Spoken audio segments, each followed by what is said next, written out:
ठीक है, स्क्रीन दिख रहा प्रॉपर आपको, विजिबल है? हाँ जी सर, विजिबल है। ठीक है, अब मैं जो भी बता रहा हूँ बड़े ध्यान से सुनना और फिर इसको प्रैक्टिस कर लेना है, ठीक है? क्योंकि देखो अभी जी सर। लास्ट ही टाइम आपको पता है, आगे से है ना पता चल गया होगा आपको, तो इसको सही से देख लो, कर लो, फिर प्रोफेशनली यूज़ भी कर लेना। ओके, जी चलो सर। देखो तो बड़े ध्यान से समझो। सबसे पहली चीज़, सबसे पहले एसएपी से पहले आपको बिफोर एसएपी पता होना चाहिए कि एसएपी से पहले क्या होता था।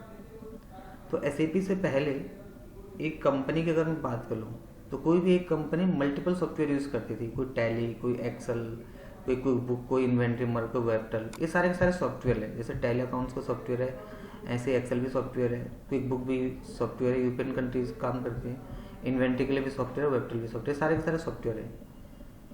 एक कंपनी के अंदर बहुत सारे सॉफ्टवेयर इसलिए चलते हैं क्योंकि उस कंपनी के अंदर बहुत सारे डिपार्टमेंट होते हैं। एचआर का डिपार्टमेंट अलग है, अकाउंट्स का अलग है, फाइनेंस का अलग है, रिपोर्टिंग के लिए अलग है। तो इसलिए एक कंपनी के अंदर मल्टीपल डिपार्टमेंट होते हैं, तो मल्टीपल सॉफ्टवेयर होते हैं, यानी कि हर डिपार्टमेंट के लिए अलग अलग सॉफ्टवेयर होता है।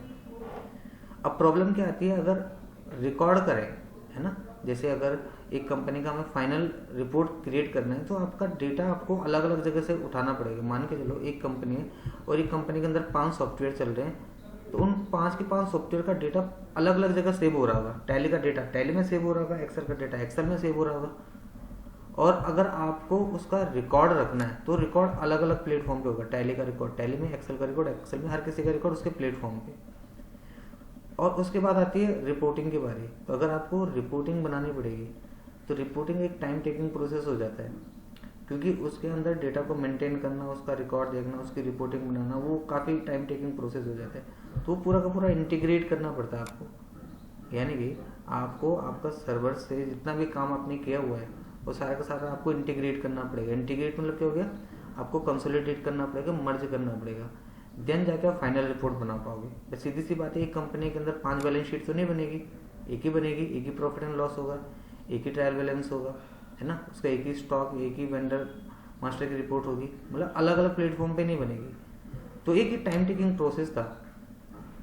टाइम टेकिंग प्रोसेस क्यों था, क्योंकि आपको अलग अलग डेटा को मर्ज करना होता था, देन फाइनल शीट बनानी होती थी, वो टाइम टेकिंग प्रोसेस था। उसी प्रॉब्लम को रिजॉल्व करने के लिए मार्केट में आया एसएपी। एसएपी ने अपने आप को क्या करा, इंट्रोड्यूस करा। और जब मार्केट में एसएपी ने अपने आप को इंट्रोड्यूस करा तो उसने मॉड्यूल के हिसाब से बनाया। उसने एक ऐसा सॉफ्टवेयर बनाया जिसके अंदर अलग अलग मॉड्यूल डाले उसने। SD sales and distribution, MM material and management, PP production and planning, FICO finance and controlling, SCM human capital management. तो एक कंपनी के अंदर अगर मैं बात करूं, उन्होंने मल्टीपल क्या बना दिए, मॉड्यूल बना दिए। और मल्टीपल मॉड्यूल का जो फायदा हुआ वो ये हुआ कि अगर आप एक कंपनी के अंदर काम करोगे तो आप हर डिपार्टमेंट में काम कर पाओगे। बेसिकली ये जो मॉड्यूल्स बनाए ये डिपार्टमेंट वाइज बनाए। एसडी का मतलब होता है सेल्स एंड डिस्ट्रीब्यूशन, जितने भी सेल्स के लोग होंगे वो एसडी वाला मॉड्यूल यूज करेंगे। एमएम का मतलब हो गया मटेरियल एंड मैनेजमेंट, जितना भी स्टॉक चेक करने वाला हो गया, वेयर हाउस चेक करने वाला हो गया, आपका प्लांट का डेटा चेक करने वाला हो गया, वो मटेरियल में काम करेंगे।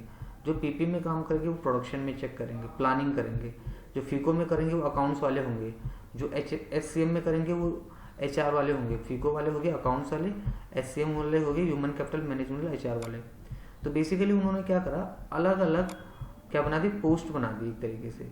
एसडीबी एक पोस्ट हो गया, एमएम एक पोस्ट हो गया, पीपी पोस्ट हो गया। तो उन्होंने जब सॉफ्टवेयर को इंट्रोड्यूस करा एसएपी को, तो मॉड्यूल के हिसाब से करा। अब मॉड्यूल का फायदा क्या है कि हर डिपार्टमेंट का अलग अलग एम्प्लॉय अलग अलग मॉड्यूल यूज कर रहा होगा, कोई पीपी, कोई एसडी, कोई एससीएम, कोई कुछ। इसका फायदा सिर्फ इतना सा है कि जब आप डेटा सेव करोगे, जैसे आपने एसडी में काम करा, एसडी वाले ने मतलब सेल्स वाले ने एसडी में काम करा, तो उसने डेटा सेव करेगा। जब उसका डेटा सेव होगा तो ऑटोमेटिक एसएपी के सर्वर पे होगा। एमएम वाला काम करेगा तो उसका डेटा एसएपी के सर्वर पे होगा, पीपी वाला एसएपी। यानी कि आप मॉड्यूल में किसी में भी काम कर लो, सारा का सारा डेटा सेव एसएपी के सर्वर पे होगा। जब सारा डेटा एक जगह सेव होगा तो उसका रिकॉर्ड भी और उसकी रिपोर्टिंग भी आराम से बनेगी। तो पहले जो प्रॉब्लम आती थी कि आपका डेटा अलग अलग प्लेटफॉर्म पे सेव होगा, उसको रिजॉल्व करके एसएपी ने एक ऐसा सॉफ्टवेयर बना दिया कि सारे लोग अब एक सॉफ्टवेयर के अंदर काम कर सकते हैं।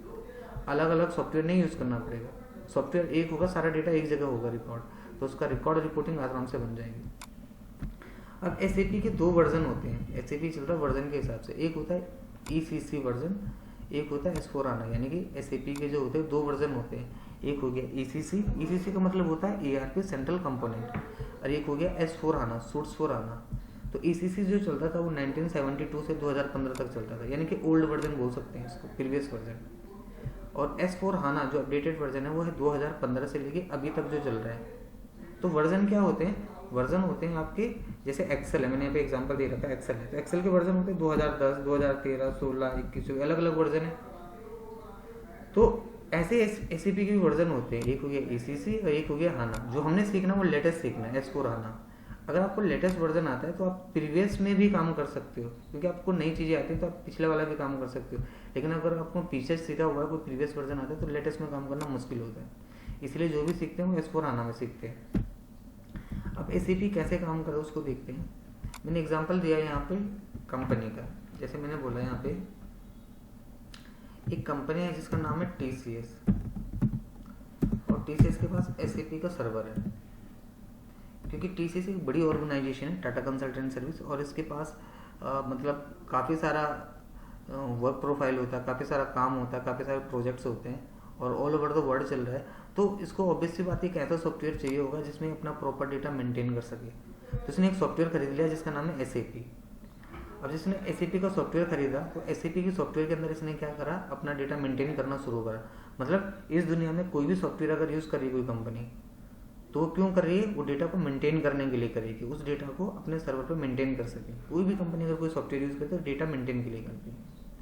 अब जैसे कोई कंपनी जिसका नाम है TCS, उसने SAP का सॉफ्टवेयर खरीद लिया, तो उसके कुछ एडवांटेज होते हैं। तो सबसे पहले एडवांटेज जो होता है ऑल पोस्ट। यहाँ पे ऑल पोस्ट का मतलब हो गया कि एक सॉफ्टवेयर के अंदर सारे लोग काम कर सकते हैं, अकाउंटेंट भी है ना, आपका फाइनेंस वाला भी, आपका HR टीम भी, एनालिसिस वाली टीम भी, यानी कि एक सॉफ्टवेयर के अंदर सारे लोग काम कर सकते हैं। एक कंपनी TCS जिसने SAP का सॉफ्टवेयर खरीद रखा है, तो उसके पास सारे के सारे लोग काम कर सकते हैं एक ही सॉफ्टवेयर पे।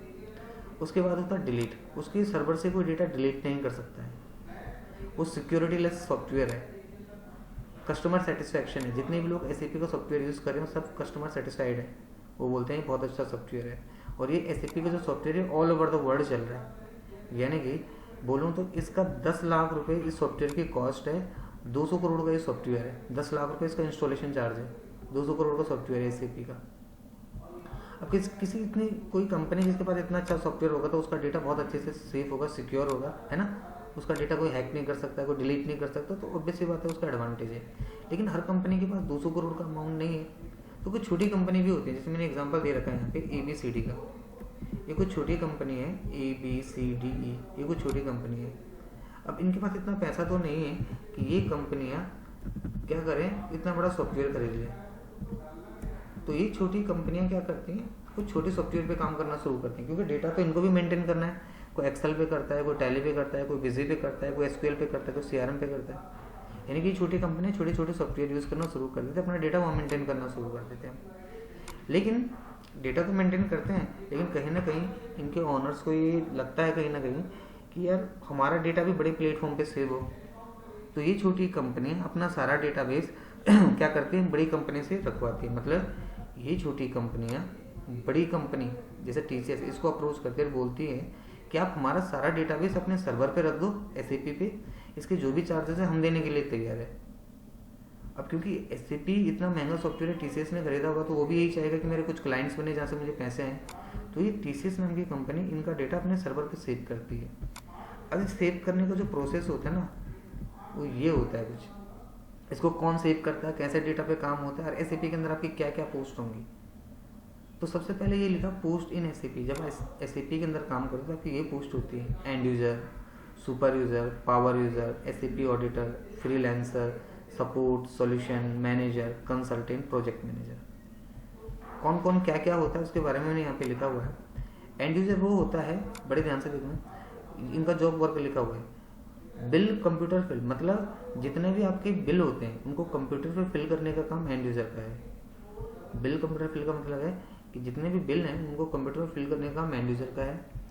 उन बिल को चेक करने का काम सुपर यूज़र का है, यानी कि सारे के सारे बिल सही से पढ़े कि नहीं पढ़े, उन बिल को चेक करने का काम सुपर यूज़र का है। उन बिलों में अगर कोई चीज़ गलत हो गई है, गलत पोस्ट हो गई, उसको चेंज करना, डिलीट करने का काम चेंज करने का काम, कुछ भी करने का काम पावर यूजर का है। उसके पास पावर होती है, ऑथराइजेशन होती है।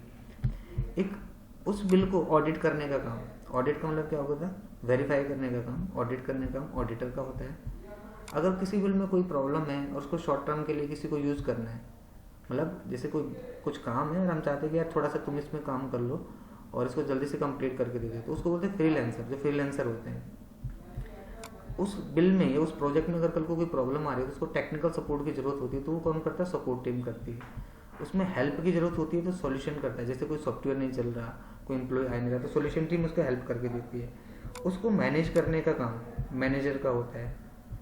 लिखा all team support, and user, super user, power user, auditor, freelancer. अगर कल को किसी को कोई भी प्रॉब्लम आ रही है तो उसको सपोर्ट करने का काम कंसल्टेंट का होता है। एक कंसल्टेंट होता है जो सपोर्ट करता है पूरी टीम को, and user, super user, power user. उसके बाद होता है मल्टीपल प्रोजेक्ट वर्क, फिर आता है प्रोजेक्ट मैनेजर। तो बेसिकली प्रोजेक्ट मैनेजर वो होता है जिसको मल्टीपल प्रोजेक्ट्स आते हैं, यानी कि मल्टीपल प्रोजेक्ट्स का मतलब क्या हो गया, वो अलग अलग मॉड्यूल पे काम कर सकता है। वो अकाउंट्स में भी काम कर सकता है, वो फाइनेंस में भी कर सकता है, एससीएम में भी कर सकते हैं। अगर एसएपी के अंदर सबसे छोटी पोस्ट मानी जाए तो होती है एंड यूजर, और एसएपी के अंदर सबसे बड़ी पोस्ट मानी जाए वो होती है प्रोजेक्ट मैनेजर। लेकिन इन सब में से इंपॉर्टेंट जो हो जाता है वो होता है कंसल्टेंट। कंसल्टेंट वो होता है जो सबको सपोर्ट करता है, हेल्प करके चलता है। अब यहाँ पे देखते हैं, मैंने दो चीजें और लिखी हैं कि I have one question regarding this कि जो ये जो हम एग्जांपल में एसएपी कर रहे हैं, राइट, सो जो हमारा काम होगा it will be and user और व्हाट, सारा and user, super user, power user, freelancer, यानी कि हम आपको एंड यूजर से लेके कंसल्टेंट तक सारा पढ़ाते हैं। अच्छा आप तो इतने दिन पहले आपने करा, आपको तो पता ही होगा ना इतना। सर मैंने तो 2-4 क्लासेस की है ना, 2-3 बार जो रिपीट किया, आगे तक तो भी ना किया। अच्छा कोई बात नहीं, अब जो भी करना है उसको प्रॉपर करना, ठीक है। जी सर, हाँ ठीक है। चलो ठीक है, तो जितना भी हम पढ़ेंगे वो एंड यूजर से लेके कंसल्टेंट तक का सारा पढ़ेंगे, ठीक है। प्रोजेक्ट मैनेजर का नहीं पढ़ेंगे क्योंकि उसको एमएमएचडी, पीपी, फीको सारा आ जाता है। बेसिकली जो आपका मॉड्यूल है जो मैं आपको पढ़ाऊंगा वो होगा एसएपी एमएम मॉड्यूल।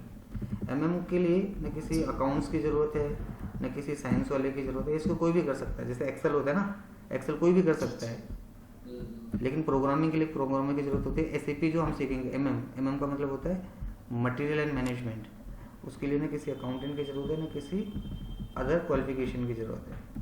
देखो एसएपी दो तरीके से चलता है, एक होता है पाथ के थ्रू, एक होता है टी कोड के थ्रू। पाथ क्या होता है, पाथ होता है लॉन्ग प्रोसेस, टी कोड होता है शॉर्ट प्रोसेस। जैसे हम कंट्रोल सी करते हैं ना, कंट्रोल सी कैसे करते हैं, कंट्रोल सी करते हैं कॉपी के लिए, तो कंट्रोल सी से क्या होता है, कॉपी हो जाता है। और वही काम अगर हम कहाँ से करें, लॉन्ग प्रोसेस से, तो वो ऊपर से यहाँ से करना पड़ता है कि सेलेक्ट करो फिर कॉपी करो।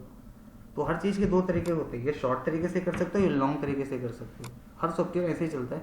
एसएपी भी दो तरीके से चलता है, एक पाथ के थ्रू जिसको लॉन्ग प्रोसेस बोलते हैं, टी कोड के थ्रू जिसको शॉर्ट प्रोसेस बोलते हैं। अब मैं आपको एसएपी ओपन करना बता देता हूँ, एसएपी ओपन होता कैसे है।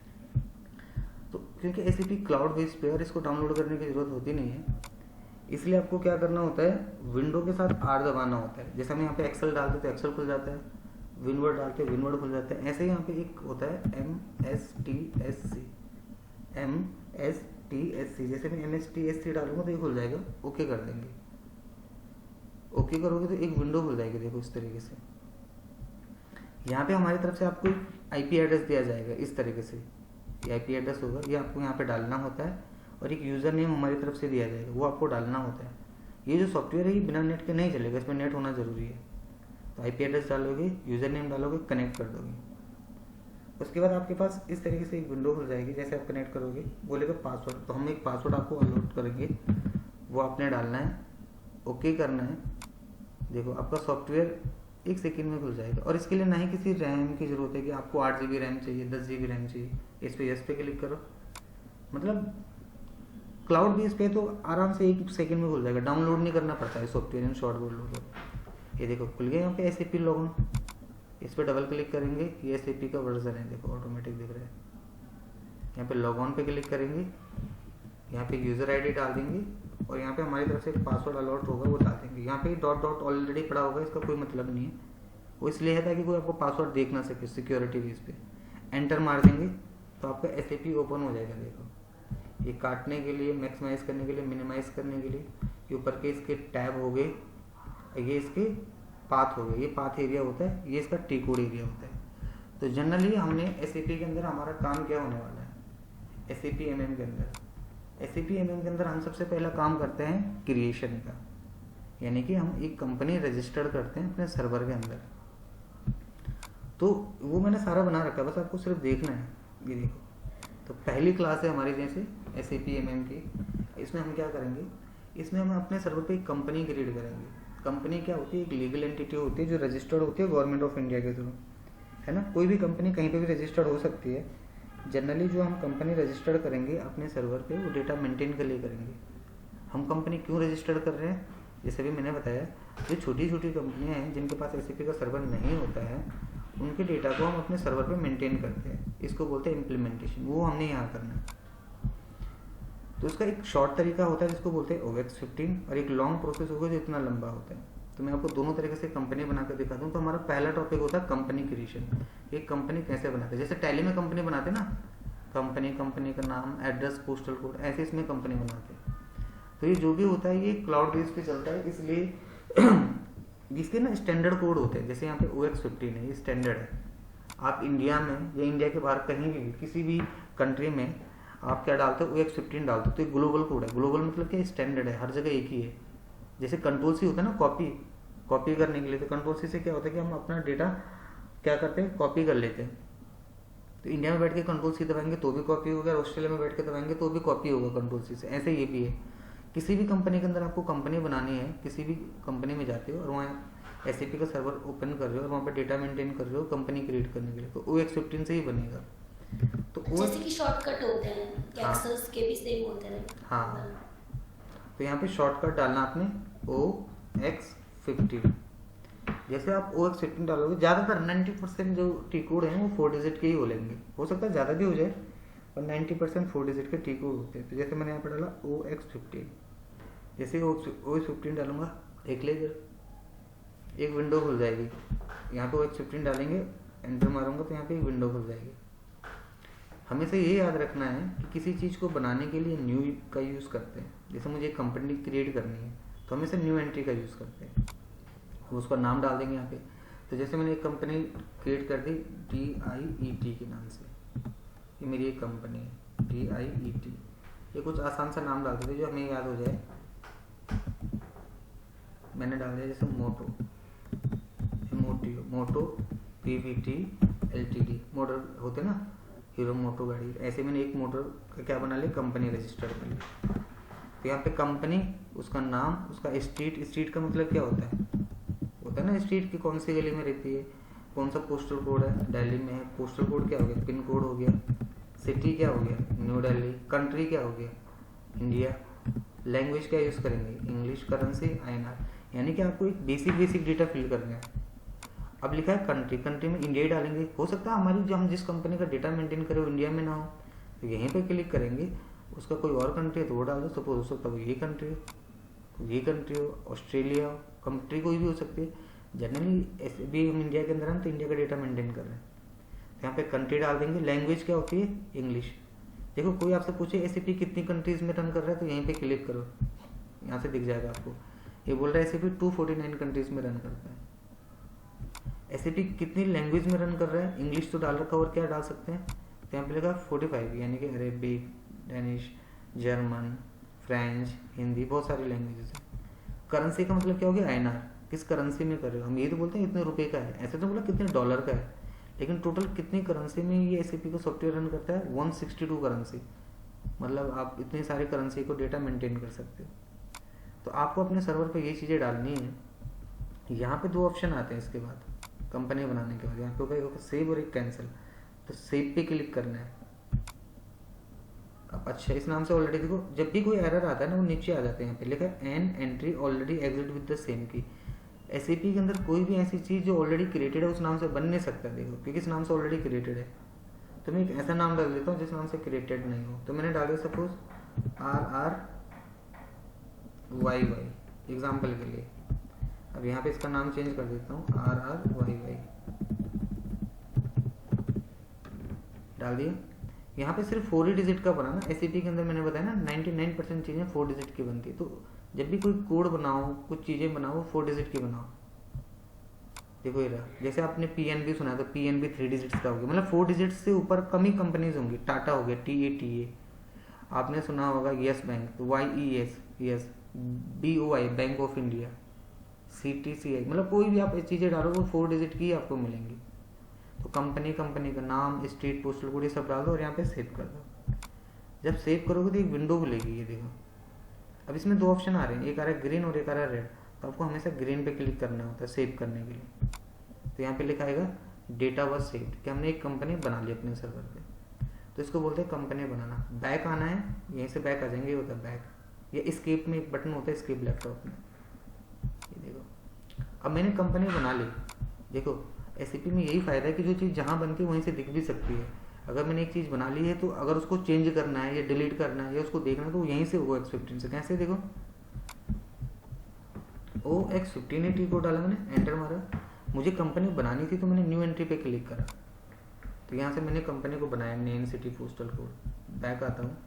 अगर मुझे उसको बनी हुई को देखना है, चेंज करना, डिलीट करना, कुछ भी करना तो पोजीशन से होते हैं। पोजीशन नाम का बटन होता है, पोजीशन पे क्लिक कर देंगे। यहाँ पे हम अपनी कंपनी डाल देंगे। तो हमारी कंपनी का नाम है जैसे RRYY, मैंने भी डाला RRYY। तो RRYY यहाँ पे डाल दिया, इस पर क्लिक कर दिया तो आप देखोगे RRYY नाम से एक कंपनी मेरी यहाँ पे ओपन है।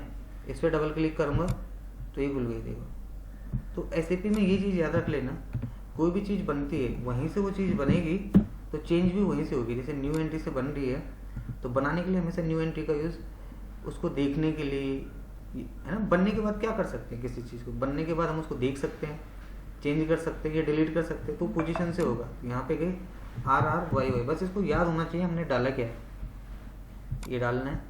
इस पर डबल क्लिक कर देंगे, ये उसका नाम, सिटी, पोस्टल कोड। अब मान के चलो आपकी कंपनी कभी किसी इस जगह पे थी, इस बिल्डिंग में थी। कई बार होता है ना, बिल्डिंग चेंज हो गई, किसी और जगह से कहीं और चली गई, तो अब उसका एड्रेस चेंज कर देंगे। अब उसका एड्रेस ये हो गया, उसका पोस्टल कोड हो सकता है यहाँ की जगह 1100, अब ये हो गया हो। फिर इसको वही विंडो पे क्लिक करेंगे, सेव पे, अगेन वही विंडो खुलेगी, सेव कर देंगे। तो अगर किसी चीज़ को चेंज करना है तो चेंज वहीं से होता है, डिलीट करना है यहाँ से डिलीट हो जाएगा, ये देखो। तो SAP के अंदर जो चीज़ जहाँ से बनती है वही चीज़ वहाँ से डिलीट होती है, चेंज होती है। तो इसको बोलते हैं SAP के अंदर पहला टॉपिक कंप्लीट होना, यानी कि कंपनी क्रिएट कैसे करते हैं। लेकिन ये जो भी मैंने पढ़ाया आपको शॉर्टकट पढ़ाया, आपको SAP के अंदर शॉर्टकट के साथ लॉन्ग प्रोसेस भी आना चाहिए। एक हो गया शॉर्ट प्रोसेस, एक हो गया लॉन्ग प्रोसेस। लॉन्ग प्रोसेस का क्या मतलब होता है कि जो भी आप फॉलो कर रहे हो वो लेंथी प्रोसेस में फॉलो कर रहे हो, है ना। मतलब शॉर्टकट नहीं है वो। जैसे अभी एक एक्सेल है और एक्सेल को मुझे कलर डालना है कहीं पे, तो मैं शॉर्टकट भी डाल सकता हूँ, लॉन्ग प्रोसेस से भी डाल सकता हूँ, है ना। तो ऐसे ही है, यानी कि हमने शॉर्ट तो ये यूज़ कर लिया, अब इसका लॉन्ग प्रोसेस होता है। तो लॉन्ग कैसे होता है, उसके लिए मैंने यहाँ पे इसके स्टेप्स लिखे हुए हैं, बस आपको उसको फॉलो करना होता है। देखो, तो सबसे पहले देखो क्या लिखा है कि टूल्स पे जाना है। लॉन्ग में लिखा है कि सबसे पहले टूल्स पे जाओ। तो यहाँ पे आपको फाइंड आउट करना है टूल्स कहाँ होता है इस जगह पे। हमेशा टूल्स यहाँ पे होगा, इस जगह पे टूल्स। टूल्स के बाद बोल रहा कस्टमाइजिंग पे जाओ, तो यहीं पे देखो ये रहा कस्टमाइजिंग। उसके बाद बोल रहा है IMG इम्प्लीमेंटेशन गाइड, तो यहीं पे IMG ये रहा। हमेशा एरो पे क्लिक करते हैं। उसके बाद बोल रहा है एग्जीक्यूट प्रोजेक्ट पे जाना, तो ये रहा एग्जीक्यूट प्रोजेक्ट। IMG की फुल फॉर्म क्या बताया आपने? Implementation guide.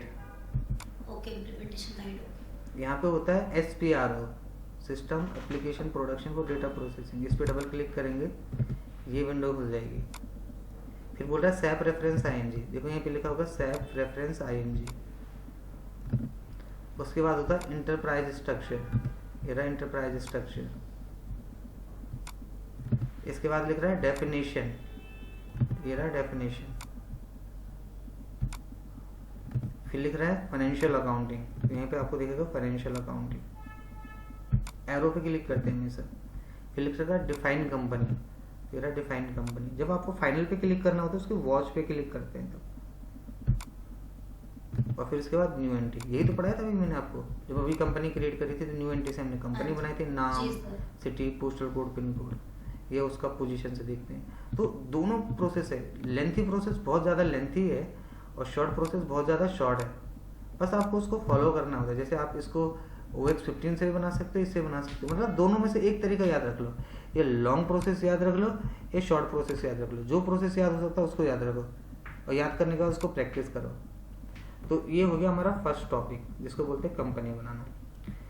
इसके बाद दूसरा टॉपिक सुनो। अब देखो मैंने क्या कर रखा है, जैसे आप घर पे प्रैक्टिस करोगे तो अब आप क्या करोगे, आपको मैं शीट दे दूंगा, ऑलरेडी मैंने शेयर करी होगी वैसे आपको पता होगा, तो आपको सिर्फ इसको फॉलो करना होता है। चाहे आप टी कोड डाल लो, इसको टी कोड बोलते हैं शॉर्ट फॉर्म को, OX15, चाहे आप लॉन्ग से फॉलो कर लो। अब देखो जब आप घर पे प्रैक्टिस करोगे तो आप डालोगे OX15 डाला, जैसे मान के चलो आपने यहाँ पे गए, यहाँ पे मैंने डाला OX15, देख ले इधर OX15 पे गया मैं, एंटर करा यहाँ पे।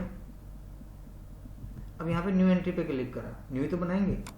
अब जब आप न्यू बनाओगे तो आपको नेम, सिटी, पोस्टल कोड क्या डालना है नहीं समझ आ रहा है, तो उसके लिए इमेजिनरी डेटा मैंने यहाँ पे फीड भी कर रखा है कि नेम में ये डालो, सिटी ये डालो, पोस्टल कोड ये डालो, पिन कोड ये डालो, तो बच्चा भी कर लेगा। देखो सब कुछ मेंशन है कि यहाँ पे जाना है और ये भरना है और सेव करना है। अब इतना तो समझ में आता है, जब भर लोगे तो दो ही ऑप्शन है, सेव और कैंसिल का, तो सेव पे क्लिक कर देंगे। तो पहला टॉपिक ये होता है जिसको बोलते हैं हम कंपनी के अंदर कि कंपनी कैसे क्रिएट करते हैं। तो कंपनी आपको समझ में आ गई होगी। अब दूसरा टॉपिक होता है जिसका नाम होता है credit control area. Credit control area क्या होता है, जहां हम अपना पूरा डेटा कंट्रोल करते हैं। क्रेडिट कंट्रोल एरिया का मतलब होता है जहां से हम अपना पूरा डेटा कंट्रोल करते हैं। कंट्रोल का मतलब क्या हो गया, मैनेज करते हैं, है ना, जहाँ से हम पूरा डेटा मैनेज करते हैं। जैसे मेट्रो स्टेशन है तो वहाँ कहीं ना कहीं कंट्रोलिंग एरिया होगा, जहाँ से कंट्रोल कर रहे होंगे, CCTV कैमरा ऑपरेट कर रहे होंगे सारा, तो उसका एक टी कोड होता है क्रेडिट कंट्रोल एरिया बनाने का, उसको बोलते हैं OB45। तो SAP में आ जाना है, OB45 यहाँ पे डालना है, एंटर मार देंगे। हमेशा मैंने बताया बनाने के लिए न्यू एंट्री का यूज, देखने के लिए पोजीशन, तो न्यू एंट्री पे जाएंगे। अब क्रेडिट कंट्रोल एरिया, अब देखो हमेशा ना 4 डिजिट से ही बनती है चीज़ें, इससे ज़्यादा बना नहीं सकते हो आप। कोई टेक्स्ट डाल सकते हो वहाँ पे, कोई नंबर डाल सकते हो, कोई स्पेशल कैरेक्टर डाल सकते हो, इट्स योर ओन चॉइस। आप क्या डालना चाहते हो वो आपकी चॉइस होती है। आप ऐसे भी डाल सकते हो, कोई स्पेशल कैरेक्टर ऐसा कुछ डाल सकते हो, बट ऐसा डालना है जो याद हो, ऐसा नहीं हो कि भूल जाओ। तो मैं हमेशा हर चीज़ एक ही नाम से बनाता हूँ। मेरी कंपनी का नाम जैसे मैंने बनाया RRYY, तो क्रेडिट कंट्रोल एरिया भी RRYY के नाम से बना दिया। यहाँ पे लिखा करेंसी, किस नाम से करेंसी हमने बोला INR, इंडियन रुपीज है, तो ये INR डाल दिया। बाकी यहाँ पे मैंने इसका डिस्क्रिप्शन भी लिखा है, देखो कि जब आप OB45 डालोगे तो ये विंडो खुलेगी। यहाँ पे आप ये डाल सकते हो। तो ये देखो क्रेडिट कंट्रोल एरिया करेंसी, ऐसे ही डाला credit control area currency. Currency क्या होगी, INR। यहाँ पे क्रेडिट लिमिट होती है किसके लिए, कस्टमर के लिए। ये कुछ भी हो सकती है, कंपनी हमें आगे से अलॉट करती है, 10,000, 50,000, 60,000, कुछ भी हो सकती है, कितना भी अमाउंट हो सकता है ये। तो एक क्रेडिट कंट्रोल एरिया क्या होता है, मैं फिर से बता देता हूँ, एक बार बड़े ध्यान से देख लो। यहाँ पे एक टी कोड डालते हैं, जैसे मैंने बताया ये सेकंड टॉपिक है आज का, कि आपको OB45 टी कोड डालना है। यहाँ पे डालना है OB45, एंटर मारा, ये विंडो खुल गई। न्यू एंट्री पे जाएंगे, क्रेडिट कंट्रोल एरिया हो गया RRYY। आप किसी भी नाम से बना सकते हो, कोई टेक्स्ट डाल सकते हो, नंबर डाल सकते हो, बट 4 डिजिट का बनेगा। करेंसी होगी INR, और यहाँ पे कोई अमाउंट डाल सकते हो, ये कंपनी हमें अलॉट करती है, और देन इसको सेव कर देंगे। फिर यही विंडो खुलेगी अगेन, तो यहाँ पे इसको सेव कर देंगे। तो हमने क्रेडिट कंट्रोल एरिया बना दिया। जब बन जाएगा तो उसको देखने के लिए, चेंज करने के लिए मैंने बताया पोजीशन से होता है हमेशा कोई भी चीज़, कि after save go to position. अगर आपको बना दिया आपने, उसको चेक करना है तो हमेशा न्यू एंट्री से बनाते हैं, पोजीशन से चेक करते हैं। मैं पोजीशन पे गया, RRYY डाल दिया, ये खुल गया। अब इसकी कोई डिस्क्रिप्शन डालनी है, ऐसे लिख सकते हैं यहाँ पे credit control area for RRYY। लिखना चाहो कुछ डिटेल्स में लिख सकते हो। ये देखो, ये मैंने यहाँ पे लिख भी रखा, देखो मेरा है जॉब, तो जॉब प्राइवेट लिमिटेड मैंने डाल दिया, ये सेव हो गया। तो आज हमने अपनी पहली क्लास कंप्लीट कर ली है। अब हमारी ऐसी सेकंड क्लास चलेगी, फिर ऐसे थर्ड। तो ये सब मैंने टॉपिक वाइज बना रखा है, इसमें टाइम का कोई मतलब नहीं है कि आपने 1 घंटे पढ़ना, 2 घंटे पढ़ना है। आपके टॉपिक कंप्लीट हो गए, आपकी क्लास खत्म होगी। तो ये सब टॉपिक के हिसाब से चलेगा। तो पहले दिन की क्लास में हम सिर्फ 2 टॉपिक पढ़ते हैं। पहले थ्योरी कि SAP है क्या, जैसे मैंने बताया आपको, उसके बाद उसका प्रैक्टिकल कि आपको SAP खोलना कैसे है, उसके अंदर कंपनी कैसे बनानी है, उसको चेक कैसे करना है। तो आपको आज का पहला टॉपिक कंप्लीट समझ में आ गए, दोनों टॉपिक? हाँ जी सर, आ गए। बाकी ये वीडियो मैं आपको शेयर कर दूंगा, आप इससे प्रैक्टिस कर लेना, ठीक है? आप ये वाली सर शीट मेरे पास पहले भी थी, लेकिन ना उसमें कुछ चीज़ें ऊपर नीचे हो गई हैं शीट्स ना, एक्सेल वाली। मतलब पहले मेरे आपको डायरेक्टली ये फिर से चाहिए, मैं दे दूंगा, कोई बात नहीं है। आपको फिर से चाहिए, मैं शेयर कर हाँ। दूंगा। हाँ, पर आपने मुझे एक और भेजा हुआ था, वो भी है मेरे पास। ठीक है तो उसमें ठीक है, भी नहीं चाहिए तो कोई आपने बात कुछ नहीं। सैंपल्स डाले हैं। ओके दे ओके। दीजिए कापी ये भी।